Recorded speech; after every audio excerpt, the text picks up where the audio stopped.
මොකද ඔයා කරන්නේ? දැන් මේ නම්මගේ හොරල්ලන්න හදනවද? නෑ. මාත් ඉතින් මේවා ගැන දැනගෙන ඉන්න එපායිනේ.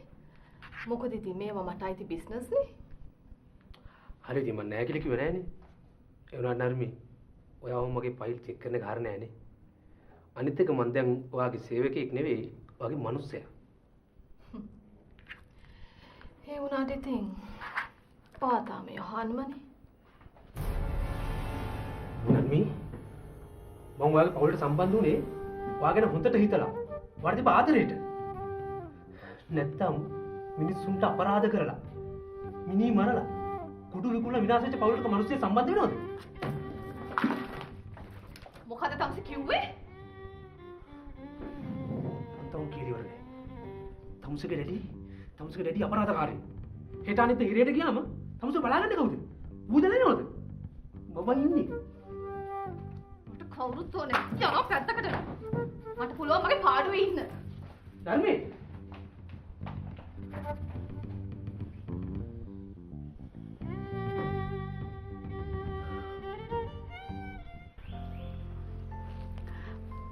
සන්නු ඔහොම හිටියට මාර කතා තමයි කියන්නේ. උන්ගිත් එක්ක එකතු වෙලා මාර කතා ටිකක් තමයි කිව්වේ. මොනවද අපි නොදන්නේ අප්සෙට් කතා? නොදන්න කතාම නෙමෙයි. දන්න කතා. ඒ වුණාට අපි ළඟට එද්දී ඒව නිකන් අප්සෙට් වගේ. හිතාගන්න පුළුවන් එන මොනවද කියලා. දෙනවා දෙකක්. ඔයත් ඒ જાතියමයි. මට බෑ ඔයා කසාද බඳින්න. වෙන කෙනෙක් හොයාගන්න. හරි. එහෙම කරන්න එපා. දැන් කාඩ් ගහලත් ඉවරයිනේ. ඒක මේ printing mistake එකක්. sorry ආ. උන්ගේ වචන ටික එහෙම් පිටිම පුරුදු වෙලා තියෙන්නේ. උන් කියන්නේ හොඳ මිනිස්සෙක්. උන්ගේ වචන වැරදුනාට උන්ගේ කවදාවත් වැරදි වැඩක් කරන්නේ මේ ඒක නෙමෙයි. අපි සම්නුනිලා ටික දවසක් නවත්ත ගමුද? මට නම් ප්‍රශ්නයක් නැහැ. හැබැයි ඒගොල්ලෝ බලාගෙන ඉන්නේ ඔයා හිට එනකන්. ඒගොල්ලන්ට යන්න. මට ඒකේ පුරුදු වෙනකන් අපි සම්නුනුවේ ටික දවසක් නවත්ත ගමු. හොඳයි. අපි කතා කරලා බලමුකෝ.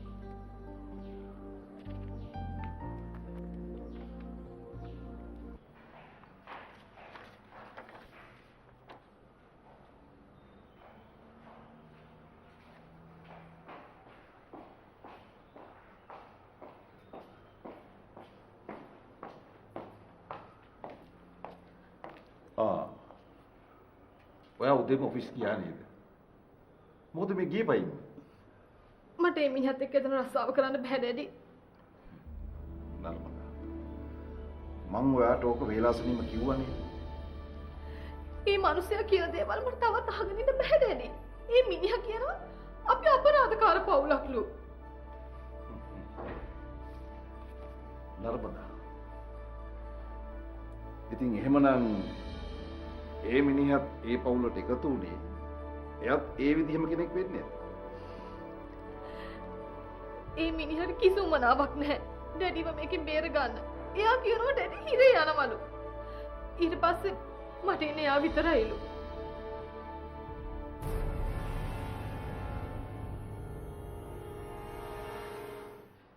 ඒ කියන කතාව ඇත්ත නර්මදා. මට හිරේට යන්න වෙයි. මට මං ගැන කිසිම දුකක් නැහැ. ඔයා සන්තෝෂයෙන් ඉන්නවනම් මට ඒක හොඳට ඕනේ. ඩැඩි අපි පූජටවත් කියලා බලමුද? නර්මදා. පූජා ඉන්නේ නීතිය ක්‍රියාත්මක කරන්න උනාට එයා නීති නෙවෙයි. නීති ඉදිරියේදී එයත් එකයි මාත් එකයි. මොනවද කරන්නේ ඩැඩි? මොනවද කරන්නේ?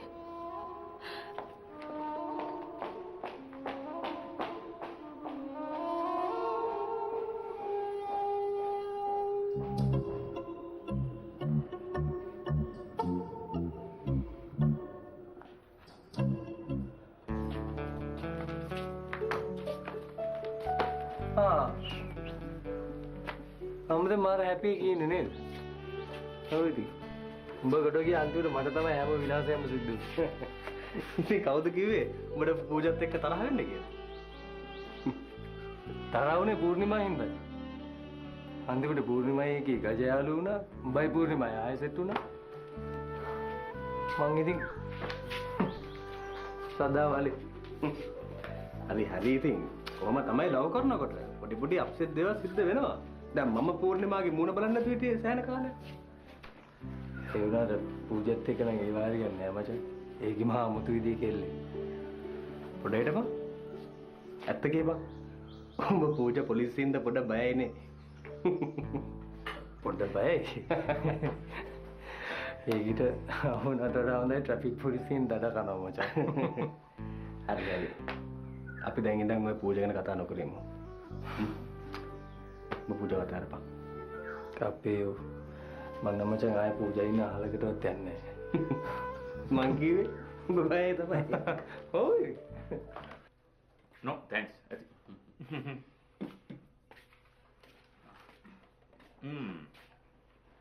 Thank you.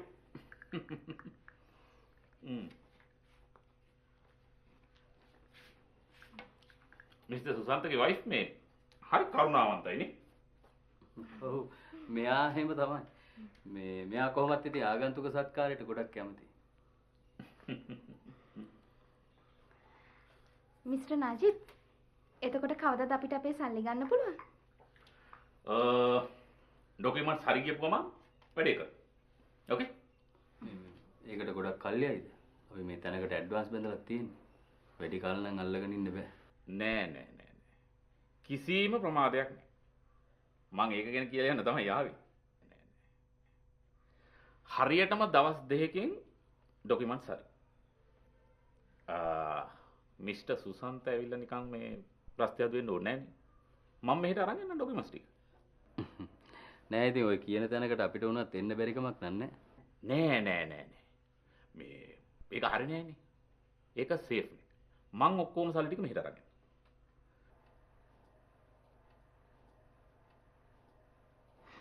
අනේ එහෙම කරන්න පුළුවන් නම් කොච්චර දෙයක්ද? good. හැබැයි මේ මට එක ප්‍රශ්නයක් තියෙනවා අහන්න.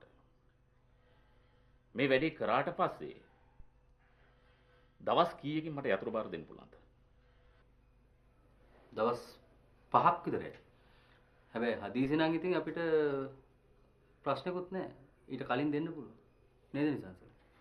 ඔව් අපිටත් ප්‍රශ්නයක් නෑ. අපිටත් අලුත් ගෙදරට යන්න එච්චර හදිස්සියක් නෑ. එතකල් අපේ ගෙදරට යන්න ලෑස්ති කරගෙන ඉන්නේ. good. එහෙමනම් මේ වැඩේ කළා දවස් 5කින් යතුරු බාර දෙන්න. මං ගිහින් හොඳයි. යන්න.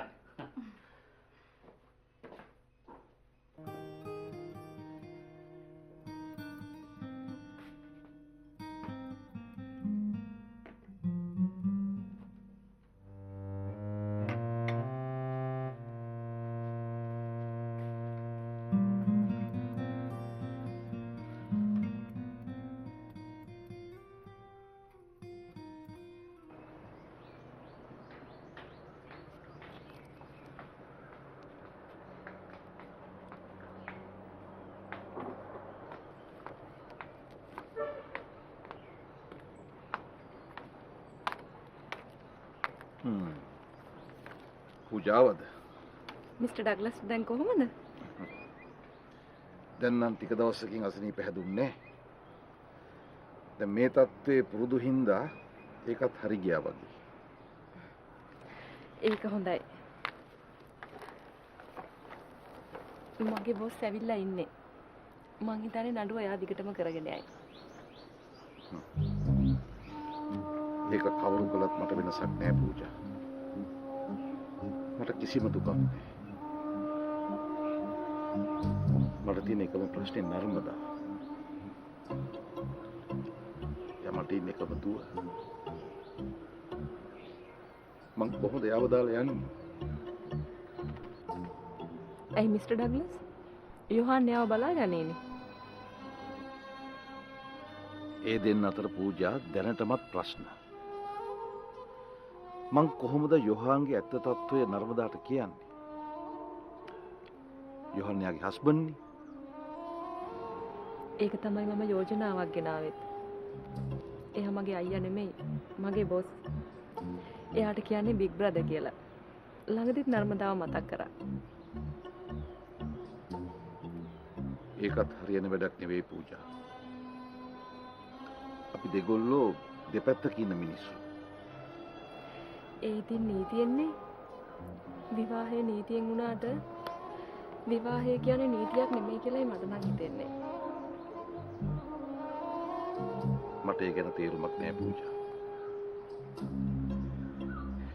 හේමාලි මායි හිටියෙත් හරියට යොහානුයි නර්මදයි වගේ. ඒක අපිට නීතියක් විතරයි. මොනව කරන්නේ?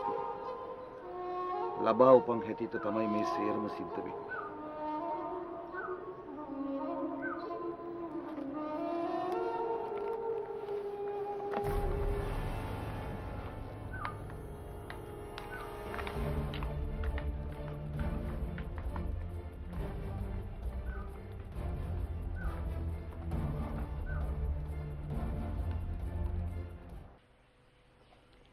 දැන් ඉතින් අසංකලයා ගෙදරිනුත් කැමති එකේ පූර්ණිමා ගැන තීරණයක් ගත්තාම අයියා නම් නිදහස්. ඔව් ඉතින් එහෙම වුණොත් නම් හොඳයි. මට නම් තිබ්බට වැඩි කරදර. එහෙම් පුතා මෙහෙන් දුව දෙන්නගෙන්ම කරදරනේ. අන්තිමට ඉන්න තැනක් නැතුව කියලා. ඔව් ඉතින් තමන් පදිංචි වෙලා හිටිය ගේ අහන්නේ බලන්නේ නැතුව විකුණලා දැම්මාම හිතට අමාරු තමයි. ඒත් ඉතින් මොනව කරන්නද නංගි? ටිකක් ඉවසගෙන ඉන්න. සුසන්ත නංගිට මොන තරම් දේවල් කරාද? මේ ගෑණි ආපු ගමන් ඊළමයා වෙනස් වුණා. අපිට ඉතින් සුසන්තට දොස් කියන්නත් බෑනේ නංගි. ඒ ගෑනු ළමයාව සුසන්තට ලෑස්ති කරලා දුන්නේ අපිමනේ. දැන් ඉතින් ඌට ඇඟිලි ගහන්න ගිහිල්ලා පවුල් කඩා හිරවන්නත් හොඳ නෑනේ. අපි ඉතින් මොනව කරන්නද? අපිට නම් නොබැලුවත් කමන්නේ. ඒගොල්ලෝ හරි සතුටින් ඉන්නවා නම් ඒකත් එක. මට දුක ඒ එකකටවත් නෙමෙයි අයි. මේගොල්ලෝ මට කිසිම දෙයක් නොකියත් ගත්ත තීරණවලට. ඒගොල්ලන්ට හොඳ නම් අපිට මොකෝ නංගි? ඒ වුණාට ඉතින් මගේ අම්මානේ. ඒ කටහැරලා මගෙන් අහන්න බැරි වුණේ.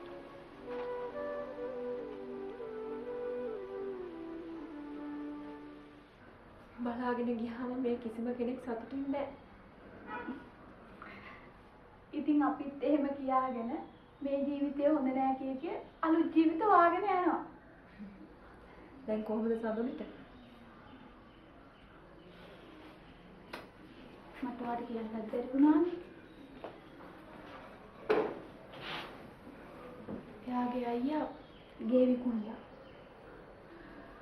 සමුනි හරිම දුකෙන් ඉන්නේ. එයා එක ගන්නනේ හිටියේ. පොඩ්ඩක් ඉන්න. ගේ විකුණලා කාටද?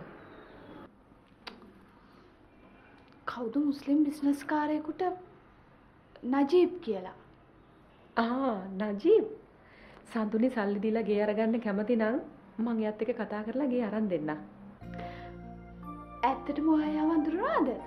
නැතුව එයා මගේ මාර ෆිට් එකක් නේ. එයා කිව්වා තමයි මේ ඒ පැත්තෙන් ගයක් ගත්තා කියලා. මන් දන්නේ නැහැ නේ සඳුල්ලා ගෙදර කියලා. මං කෙලින්ම ගෙදර යන්නත් ගිහිල්ලා හොඳ වෙලාවට මේට ඇරුනේ. ඔන්න එහෙනම් වැඩේ ෂුවර්නේ. මගේ මේ බාගෙට වඩ නෑනේ නංගි. සඳුනි කැමති නම් මං කතා කරලා ගේ අරන් දෙන්න. නියමයි. නේ? එහෙනම් ඔන්න මං දැම්මම ගෙදර යනවා. රිස්නා.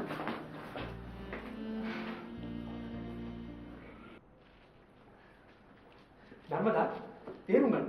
වාට ඔෆිස් එකට ගිහලා තේරෙන්නේ නැහැ. මම මේව තරහට කියනව නෙවෙයි. ඔව් මට තේරෙන්නේ නැහැ තමයි. අර පූජා ඉන්න කාලේ මට කිසිම උමනාවක් තිබුණේ නැහැ නේද ඉගෙන ගන්න. නම් මම මොඩි. ඒකට ඒකවත් තේරුම් ගත්ත ඇති. මං හිතුවා ඩැඩි ඉන්නකම් මට සතුටින් ඉන්න පුළුවන් කියලා. සැපෙන් ඉන්න පුළුවන් කියලා. අන්තිමට මොකද වුනේ?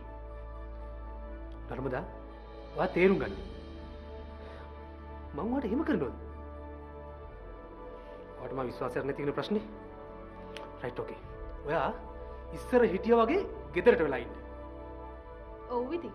තමුස්ට ඕන කරන්නේත් ඒකනේ. මට ගෙදරට ඉන්න කියලා තමුස්ට ඕන විදිහට වැඩ කරන්න පුළුවන්. අන්තිමට මට තමයි වෙන්නේ පහ පාට බහින්න. නර්මදා තමුස මොනවද වෙලා තියෙන්නේ? තමුස මොකේ ගියයි? මං කී විදිහට වැඩ කරනවා. නෑ මම ඉන්නේ නැහැ විදිහට. මොකද? මං ආයෙම පූජාව මෙහෙ වැඩට ගන්නවා. තේරුණාද? නර්මදා මං ඒක වෙන්න ඉඩ තියන්නේ නෑ. මේ ඔච්චරට බය දෙපා. මං කරන්නේ මං කරනවා. තමුස ඔකේ ජීවිතේ නමස්ත කරා. මොඩයා. නර්මදා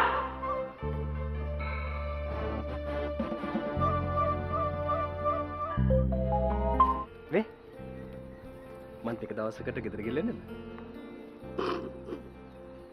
ඇයි නාන්නේ? මොකද මේ පොඩි ළමෙක් වගේ හැමදේම මගෙන් අහන්නේ? නැති දෙන කායෙන් අහන්නද? ඒකත් එහෙම.